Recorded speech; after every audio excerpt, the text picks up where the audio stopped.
Okay, I'm going to make a introduction video here about DAZ Studio 4.0 Pro slash DAZ 3D.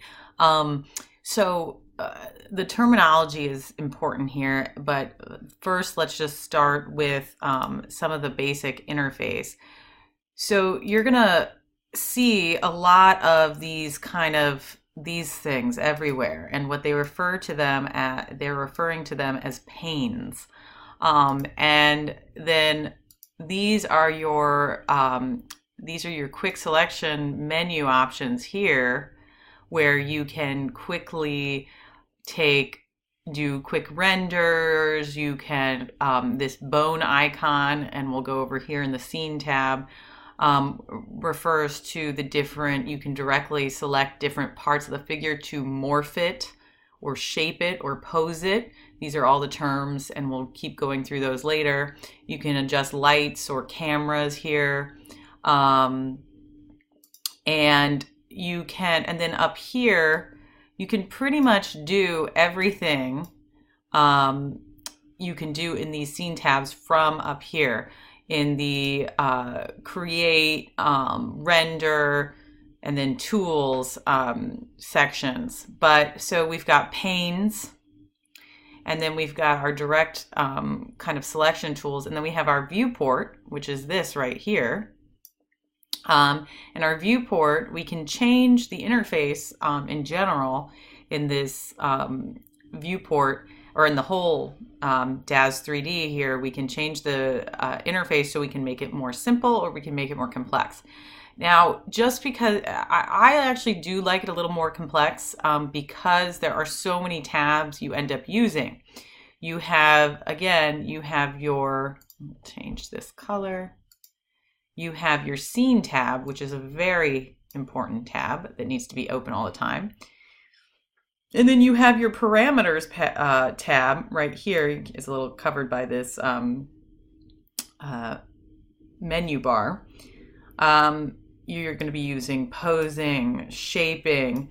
You're going to be using smart content, render settings all the time. So they are important. There are a lot of important tabs and surfaces as well, and environment. So I think the interface that it comes with, even though it's a little clunky and crowded, it ends up being very helpful. So I think that's a good place to start. So I'm going to get out of draw mode. Over here, where you've got smart content, well, as you can see, you can, if you want your viewport to be bigger and you're done using your smart content, you can easily just click on the pane and it brings you back and forth. So, all right, so first and foremost, I'm going to show you, so the scene panel is essentially you can either select the figure from inside the viewport, or you can go over to, and you see it's selected because this white bounding box, that means your whole figure is selected. Whereas if you click on just the kind of shoulder girdle area, it's going to have a white bounding box, and you'll see over here in the scene, it corresponds with where you clicked. So this isn't like a layers like Photoshop at all. So this is a very different situation than that. But let's just say I'm going to delete Genesis 8 completely. So we have nothing in our nodes or parts or objects. That's what nodes means. So in order to get something in there, let's just start from there. I just wanted to kind of give you a little info there. There's also, they always have this. You can remove that or bring it. I usually bring it down so I have more room up here. But that essentially is the store. Now you can go in two options here. You've got files and products. I'm going to go through products, and I'm going to go through figures.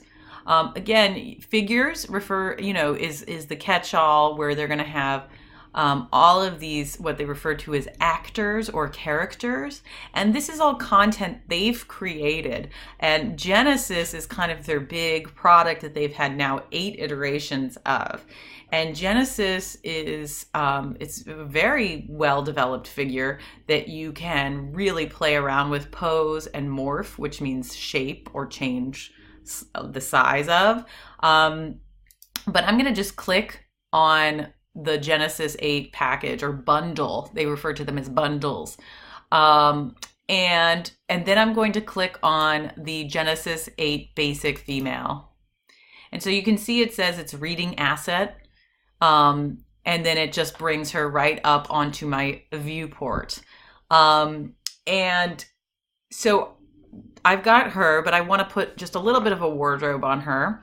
So I just go down to wardrobe, because again, they're kind of considering this like you're creating some sort of, well, a lot of people use this for animation, but, or video games, or just in general, creating highly detailed renders to work from for paintings.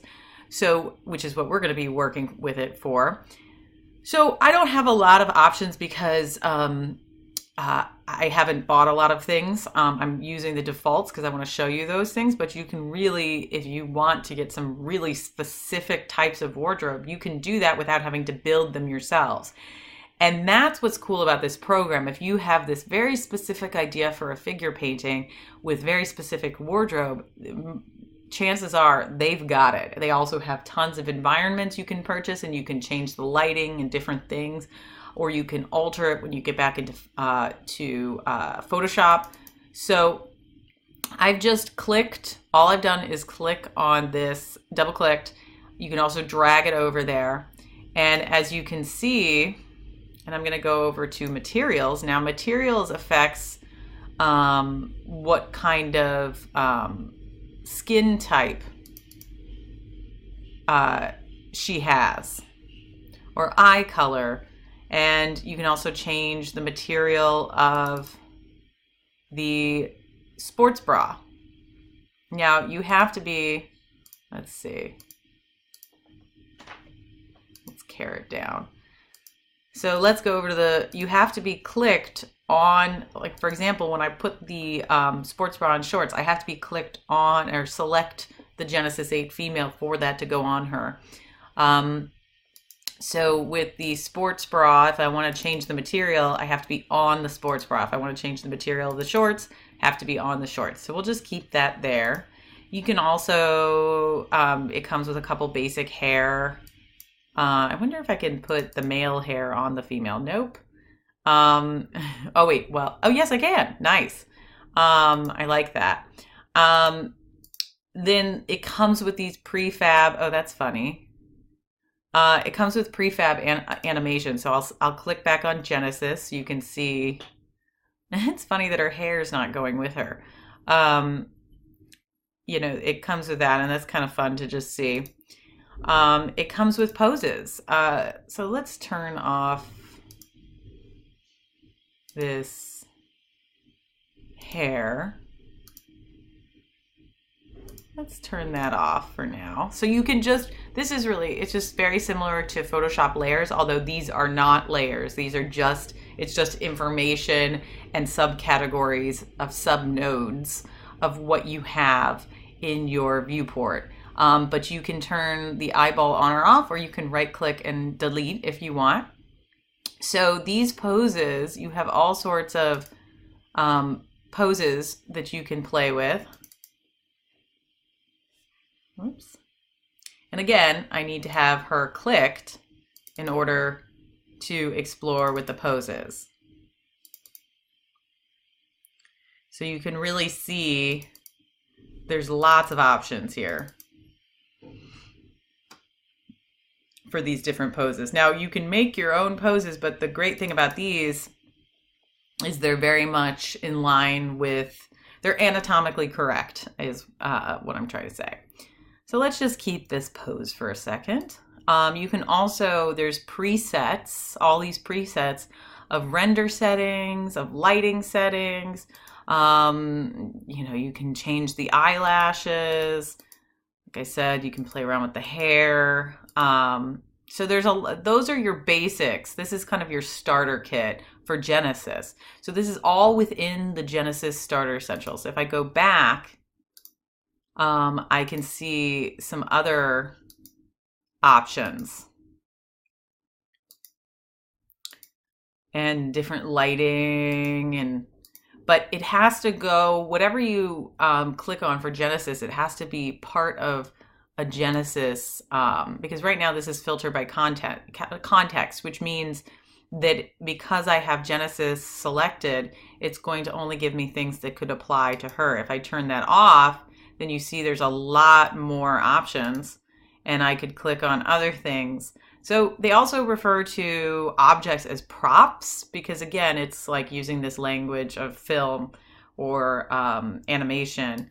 And then you see a lot more wardrobe options, and shaders are types of textures, scene builder. So there's, ready to render. So you can really do things very quickly, or you can really change things a lot. Presets. You can also go to files and find different light situations. If you don't want to create your own lights, and you want to use these kind of preset light situations, you can do that too. So let's say I want to use this. That's funny. It just gives you this, this. So you can really play around with these. I just clicked on fiery Genesis lights to create this kind of warm glow. And as you can see, that is here. So if I wanted to turn that off, again, just to see what happens. Now, the other thing to keep in mind is that you have a headlamp on. When you don't have a light selected, you have kind of a basic kind of general light source just on when you're working with your figure. So when you add these lights, they're kind of superseding that head. So the other thing that I want to go through is just this viewport, kind of what's happening here and how we use these tools. So you have this. So let's go over to, let's get this out of the way so we have a little more room in our viewport. This fun pose. And if we wanted to kind of turn her around or see different views, we can click easily on this little, and you can see the lights that have been put in from the preset light, the fiery preset light we put in. So you can see different sides of her by doing this. And this is a nice kind of tool here. So like I said, you can use this direct selection and click different sections of her, and you can then you can play with dragging. Right now I'm on her hand, so that's moving her hand. Let me zoom into that. So zooming, that's actually a good, I'm using my scroll wheel, but you can use, they really don't want you using a lot of hotkeys or in this program. They've kind of designed it so that you don't do that. But so you can see I'm just moving, I'm over here dragging and moving this hand. Now, it can get a little funky because that is not really possible unless you're super double jointed. But over here, you can see, you can zoom in and out right here. And then this is panning. And then this is rotating. So you can pan, rotate, all from right here. You can use this option. And then this also, if you just click on this kind of sphere right here, you can move objects around with that sphere. So there's also this, that's the translate tool, and this is called the universal tool. So let's get out of here. So you can see it comes up, and if you drag on the red, it's dragging a certain way. Whoops. Get that universal tool back. I wanted to get a little closer here for you, and I also wanted to click on the parameters tab so you can see that you can do the same things as you do from here and this universal tool over here with these sliders. Now everybody has their different preferences. If you're translating on Y, you'll see this kind of twists it. If you're translating on, oops, Nice. X, it's going left and right, side to side.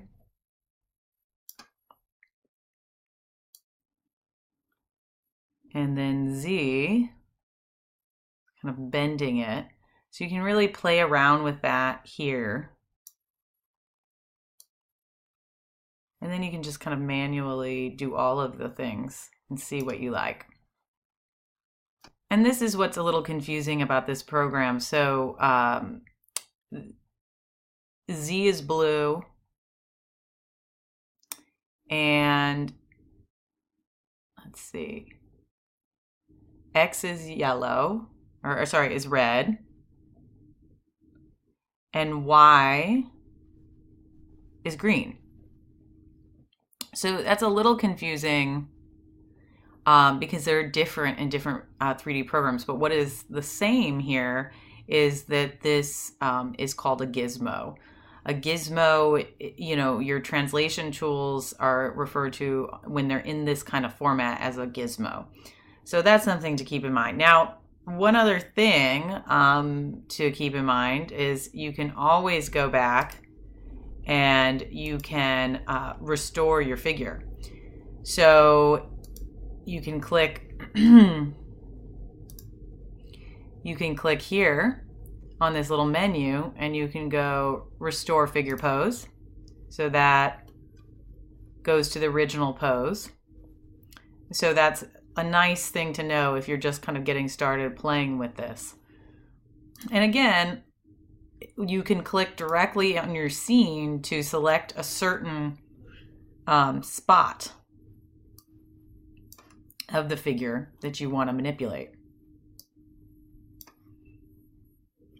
So that's a really good kind of basic start. We haven't gone through renders at all, but essentially a render is what your final image is going to look like. And I will show you, and you can go into your auxiliary viewport, or you can have it, and your auxiliary viewport is nice if you need to kind of see your scene from a different perspective. But if I wanted to see how my render was going to look with this lighting, and I was happy with this, I could just go down here in my viewport and my view tray here. I could just see NVIDIA iRay. Now, NVIDIA iRay is a renderer. So it is a specific renderer that is used here in DAZ 3D. And it's very powerful. It can do a lot of things, but they have other renderers too. So you don't have to use that one, but this is the one that I'm going to be using for the tutorials. So you can do a render. And as you can see, it's starting to play around with getting this kind of high resolution image. It's a pretty cool process to see it rendering. I'm going to pause while it does that. Okay, so it hasn't even finished rendering or giving a rendering preview, but it's a pretty amazing tool here. You can get a lot of information for your paintings with doing very little using some of the presets. So I think this is a really beneficial software for making figure paintings and sculptures and to pose things and render things very quickly so that you can have accessible, affordable source imagery. So I'm going to make another tutorial kind of going more into depth about posing and morphing.